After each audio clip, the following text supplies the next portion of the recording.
আজকে আমরা জানবো কিভাবে ইনস্টাগ্রাম মার্কেটিং করতে হবে। হতে পারে এই ভিডিওতে আপনি ফুল ইনস্টাগ্রাম মার্কেটিংটা শিখে যাবেন এবং আপনি আপনার ইনস্টাগ্রাম নিয়ে সকল প্রশ্নের উত্তর খুঁজে পাবেন। ইনস্টাগ্রাম মার্কেটিংটা হলো ব্র্যান্ড বা ব্যবসাকে ইনস্টাগ্রাম প্ল্যাটফর্মের মাধ্যমে প্রচার করার একটি কৌশল। এটি সহজভাবে করলে আপনার ফলোয়ার এঙ্গেজমেন্ট এবং বিক্রয় বাড়াতে পারে। এখানে ইনস্টাগ্রাম মার্কেটিং করার কিছু টিপস আছে, সেই টিপসগুলো আপনাদের সঙ্গে শেয়ার করছি।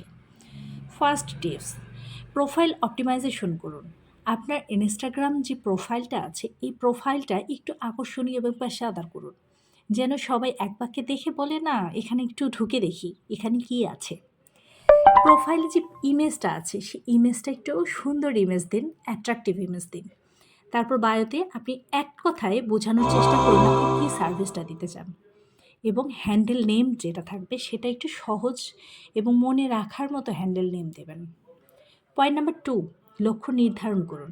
আপনি কী কারণে ইনস্টাগ্রাম মার্কেটিং করতে চান, সেটা মাথায় রেখে আপনাকে কাজ করতে হবে। ব্র্যান্ড সচেতনতা বাড়ানো, ওয়েবসাইটে ট্রাফিক আনা, বিক্রয় বৃদ্ধি, কাস্টমার এঙ্গেজমেন্ট বাড়ানো, এই সব কিছু আপনার মাথায় রাখতে হবে যে আপনি কোন লক্ষ্যে এখানে যাচ্ছেন। পয়েন্ট নাম্বার 3, কন্টেন্ট স্ট্র্যাটেজি তৈরি করুন। ইনস্টাগ্রামে বিভিন্ন ধরনের কন্টেন্ট ব্যবহার করা যায়, যেমন ইমেজের পোস্টের মাধ্যমে আপনি আপনার কন্টেন্টটা শেয়ার করলেন, রিলসের মাধ্যমে বা শর্ট ভিডিও যেগুলো 15 থেকে 30 সেকেন্ডের, সেই ভিডিওগুলো আপলোড করতে পারেন। শুধু ভিডিও আপলোড করে আপনি কিন্তু আপনার সার্ভিসটা বোঝাতে পারেন। তারপর ইনস্টাগ্রাম স্টোরির মাধ্যমে আপনি আপনার সার্ভিসটা বোঝাতে পারেন। মাঝে মধ্যে ইনস্টাগ্রাম লাইভে যদি আসতে চান, সেক্ষেত্রে লাইভেও এসে আপনি আপনার সার্ভিসটা প্রকাশ করতে পারেন। যেমন ধরেন, আপনার যদি একটা ফ্যাশন ব্র্যান্ডের সঙ্গে আপনি কাজ করছেন, আপনার নতুন যে কালেকশনগুলো আসছে সেই কালেকশনগুলো রিলস আকারে আপনি আপলোড করলেন বা লাইভে এসে আপলোড করলেন। পয়েন্ট নাম্বার 4, হ্যাশট্যাগ এবং ক্যাপশন অপটিমাইজেশন করুন। হ্যাশট্যাগের কোনো বিকল্প নেই। আপনি যত বেশি হ্যাশট্যাগ ইউজ করবেন প্রতিটা পোস্টে, মানুষের কাছে তত বেশি দ্রুত যেতে পারবেন। পয়েন্ট নাম্বার 5, এঙ্গেজমেন্ট বৃদ্ধি করুন।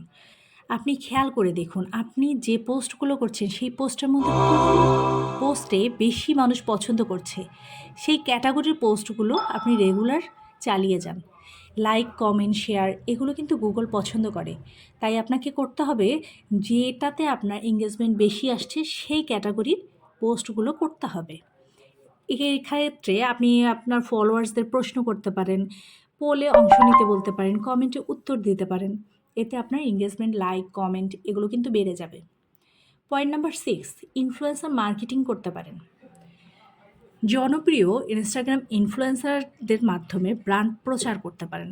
মাইক্রো ইনফ্লুয়েন্সারদের ব্যবহার করুন, বা যাদের নির্দিষ্ট নিশ বা ইন্ডাস্ট্রির উপর ফোকাস করে তাদের সঙ্গে যোগাযোগ করে আপনি মার্কেটিংটা করতে পারেন, বা নিজেও খেয়াল করে এভাবে এগোতে পারেন।